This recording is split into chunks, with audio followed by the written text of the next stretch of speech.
जय जोहार जय आदिवासी। हूँ दिलीपभाई डामोर आदिवासी एकता संगठन थी। આપણે જે સંગઠન કામ કરી રહ્યું છે આપણા સમાજ માટે અમે લડવા તૈયાર થયા છે અને લડવાના છે।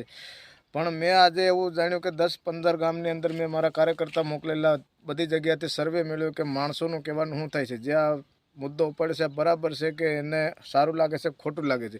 એમાં 80% માણસોએ એવું કીધું કે અમારે ગુજરાન ચલાવવા માટે જરૂરિયાત આવવું પડશે। અમે 25% 31% વિરોધ કરવાથી અમને ઘણો બધું નુકસાન જવાની છે એવું કે મેં કીધું એનું કારણ હું એ કે અમારે આવવું પડશે જ।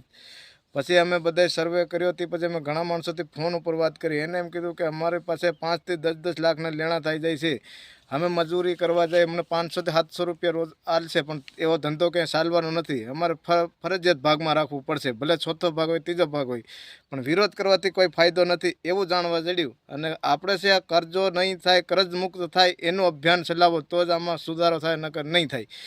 મારા સંગઠનને બધાને કહેવાનું છે કે આપણે બધા મુદ્દા ઉપર લડવું જોઈએ, એક મુદ્દો લઈને નથી ચાલવાનું। જય જોહાર જય આદિવાસી। જે ભાઈઓને મારી સાથે વાત કરવી હોય તો કોમેન્ટ કરીને નંબર નાખી શકે છે।